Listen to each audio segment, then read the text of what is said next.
আসসালামু আলাইকুম। প্রিয় শিক্ষার্থী, কেমন আছো সবাই? আশা করি আল্লাহর রহমতে সবাই ভালো আছো। আমার অষ্টম শ্রেণীর শিক্ষার্থীরা তোমরা কেমন আছো? আশা করি তোমরা ভালো আছো। প্রিয় শিক্ষার্থী, তোমরা জানো যে আমি বিভিন্ন অধ্যায়ের বহু নির্বাচনী প্রশ্ন নিয়ে আলোচনা করছি। তার ধারাবাহিকতায় আজকে আমি অধ্যায় 7 থেকে এমসিকিউ প্রশ্ন নিয়ে আলোচনা করব। প্রিয় শিক্ষার্থী, আশা করি সবাই আমার সাথে পাঠে অংশগ্রহণ করবে।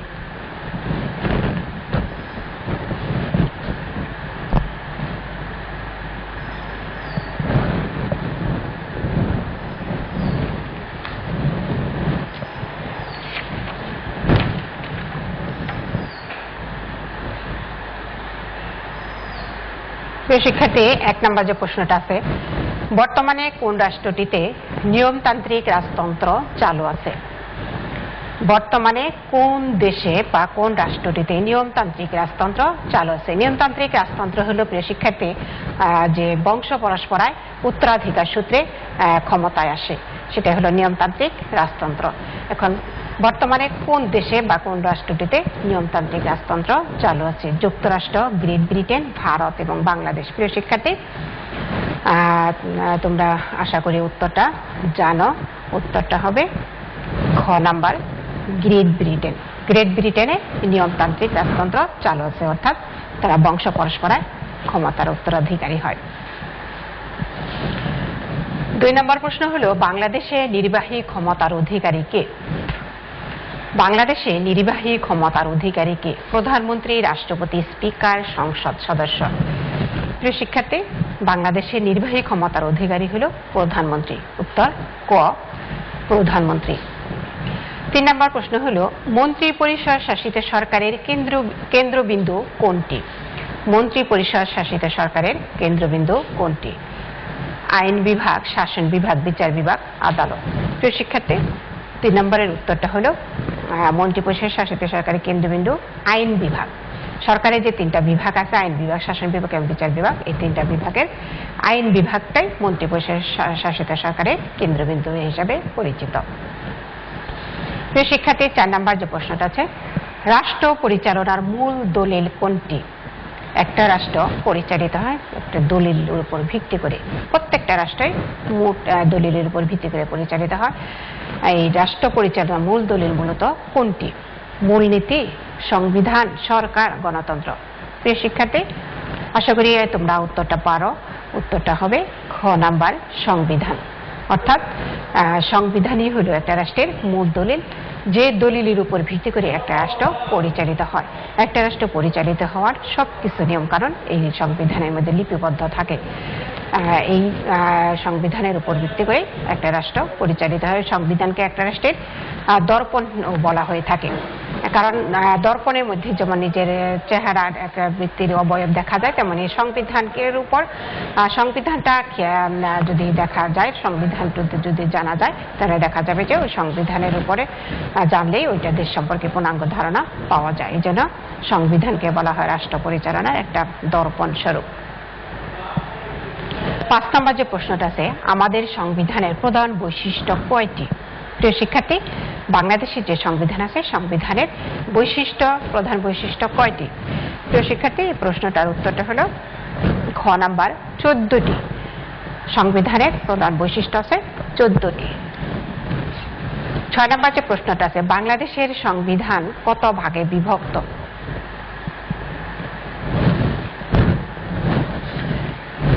বাংলাদেশের সংবিধান কত ভাগে বিভক্ত? 11 ভাগে, 12, 13, 14। প্রিয় শিক্ষার্থী, উত্তরটা হলো ক নাম্বার, বাংলাদেশের সংবিধান 11 ভাগে বিভক্ত। 7 নম্বর যে প্রশ্নটা আছে, বাংলাদেশের সংবিধানে কতটি প্রস্তাবনা আছে? প্রিয় শিক্ষার্থী, উত্তর এটাও ক নাম্বার, 1টি প্রস্তাবনা আছে। বাংলাদেশের সংবিধানের 1টি প্রস্তাবনা আছে। 8 নম্বর যে প্রশ্নটা প্রিয় শিক্ষার্থী, এটা বহুপদী প্রশ্ন। শাসন বিভাগের কাজ হলো স্বাধীনতা রক্ষা করা, দুষ্টের দমন করা, সার্বভৌমত্ব রক্ষা করা। প্রিয় শিক্ষার্থী, শাসন বিভাগের কাজ স্বাধীনতা রক্ষা করা এবং সার্বভৌমত্ব রক্ষা করা। দুষ্টের দমন করা এটা শাসন বিভাগের কাজ নয়, দুষ্টের দমন করা হলো বিচার বিভাগের কাজ। কাজেই শাসন বিভাগের কাজ উত্তর কোনটা হবে প্রিয় শিক্ষার্থী? 1 এবং 3। তাহলে উত্তরটা হবে ক, 1 এবং 3 স্বাধীনতা রক্ষা করা এবং সার্বভৌমত্ব রক্ষা করা। প্রিয় শিক্ষার্থী, 9 নম্বর যে প্রশ্নটা আছে, বাংলাদেশে বর্তমানে কতটি ইউনিয়ন পরিষদ আছে? বাংলাদেশে বর্তমানে কতটি ইউনিয়ন পরিষদ আছে? 4489টি, 4555টি, 4593টি, 4598টি। প্রিয় শিক্ষার্থী, উত্তরটা হলো খ নাম্বার 4554টি। বর্তমানে বাংলাদেশে ইউনিয়ন পরিষদের সংখ্যা হলো 4554টি। এটা পুরো স্থায়ী কোনো সংখ্যা নয় প্রিয় শিক্ষার্থী, আর এটা পরিবর্তনযোগ্য, যে কোনো সময় ইউনিয়ন পরিষদের সংখ্যা পরিবর্তন হতে পারে। তবে তোমাদের বইয়ে যে তথ্যটা দেওয়া আছে, তোমাদের পরীক্ষা আসলে সেই তথ্যটাই লিখতে হবে, 4554টি। প্রিয় শিক্ষার্থী, 10 নম্বর যে প্রশ্নটা আছে, বিচার বিভাগ গঠিত হয় কাদের নিয়ে? বিচার বিভাগ গঠিত হয় কাদের নিয়ে? সচিবদের, উকিলদের, ব্যারিস্টারদের, বিচারকদের। প্রিয় শিক্ষার্থী, এটার উত্তর হবে সর্বশেষ ঘ নাম্বার, বিচারকদের নিয়ে বাংলাদেশের বিচার বিভাগ গঠিত হয়। বাংলাদেশে বিভিন্ন বিচারালয়ের বিচারকদের নিয়ে বিচার বিভাগ গঠিত হয়। প্রিয় শিক্ষার্থী, 11 নম্বর প্রশ্নটা বহুপদী প্রশ্ন, একাধিক উত্তর হতে পারে।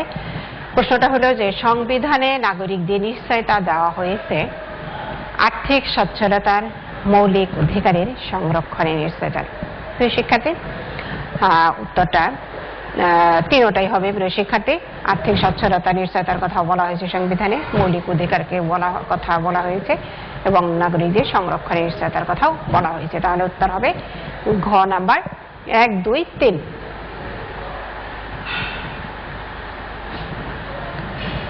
12 নম্বর প্রশ্ন হলো, রাষ্ট্রের মূল চালিকা শক্তি বলা হয় কাকে? রাষ্ট্রের মূল চালিকা শক্তি বলা হয় কাকে? প্রিয় শিক্ষার্থী, জনগণকে, মন্ত্রী পরিষদকে, সরকারকে, প্রধানমন্ত্রীকে রাষ্ট্রের মূল চালিকা শক্তি। প্রিয় শিক্ষার্থী, এটার উত্তর হবে সরকারকে।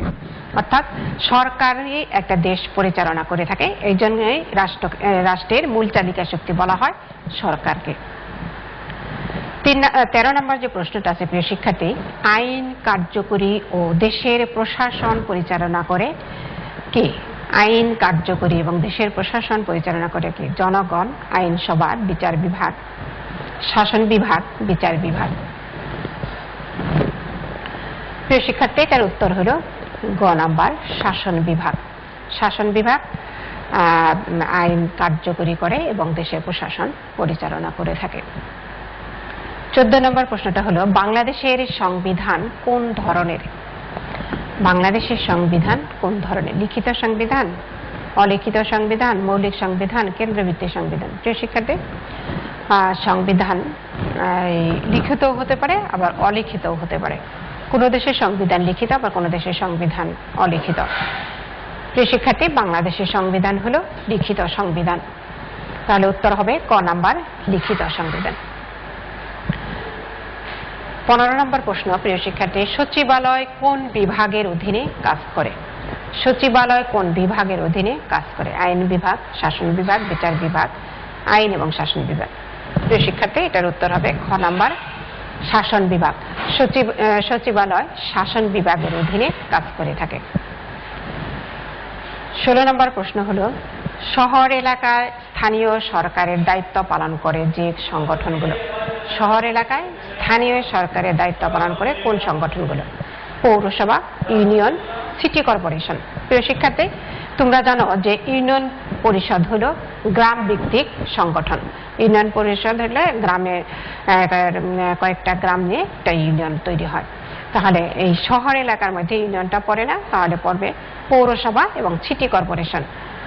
পৌরসভা এবং সিটি কর্পোরেশন এটা শহর এলাকার স্থানীয় সরকারের দায়িত্ব পালন করে। প্রিয় শিক্ষার্থী, সেই হিসাবে উত্তর হবে খ নাম্বার 1 এবং 3। 17 নম্বর প্রশ্ন হলো, বাংলাদেশে কোন সরকার ব্যবস্থা বিদ্যমান? বাংলাদেশে কোন ধরনের সরকার ব্যবস্থা বিদ্যমান?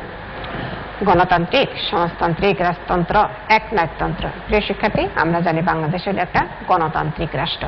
তাহলে উত্তর হবে ক নাম্বার, গণতন্ত্র। 18 নম্বর প্রশ্ন হলো বাংলাদেশের সংবিধান কবে অনুমোদিত হয়? বাংলাদেশের সংবিধান কবে অনুমোদিত হয়? প্রিয় শিক্ষার্থী, 30 জুন, 22 এপ্রিল, 2 মে, 4 নভেম্বর। প্রিয় শিক্ষার্থী, উত্তর হবে 4 নভেম্বর। বাংলাদেশের সংবিধান অনুমোদিত হয় 4 নভেম্বর। 1972 সালের 4 নভেম্বর সংবিধান অনুমোদিত হয়। 19 নম্বর প্রশ্ন হলো দেশে মোট পৌরসভার সংখ্যা কত? 300টি, 483টি, 309টি, 325টি। প্রিয় শিক্ষার্থী, এটা উত্তর হবে সর্বশেষ ঘ নাম্বার 325টি। বর্তমানে দেশে পৌরসভার সংখ্যা হলো 325টি। সর্বশেষ প্রশ্ন হলো প্রিয় শিক্ষার্থী বাংলাদেশের সংবিধানে অনুচ্ছেদ সংখ্যা কতটি? বাংলাদেশের সংবিধানে অনুচ্ছেদ সংখ্যা কতটি? প্রিয় শিক্ষার্থী, 151টি, 152টি, 153টি, 155টি। প্রিয় শিক্ষার্থী, তোমরা অবশ্যই উত্তরটা জানো। উত্তরটা হলো 153টি, অর্থাৎ উত্তরটা হবে গ নাম্বার 153টি। প্রিয় শিক্ষার্থী, বাংলাদেশের সংবিধানের অনুচ্ছেদ সংখ্যা 153টি।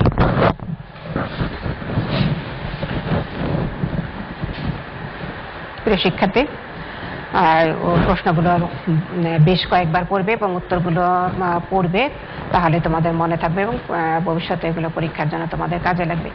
প্রিয় শিক্ষার্থী, সবাই ভালো থাকো, সুস্থ থাকো, সুন্দর থাকো। আল্লাহ।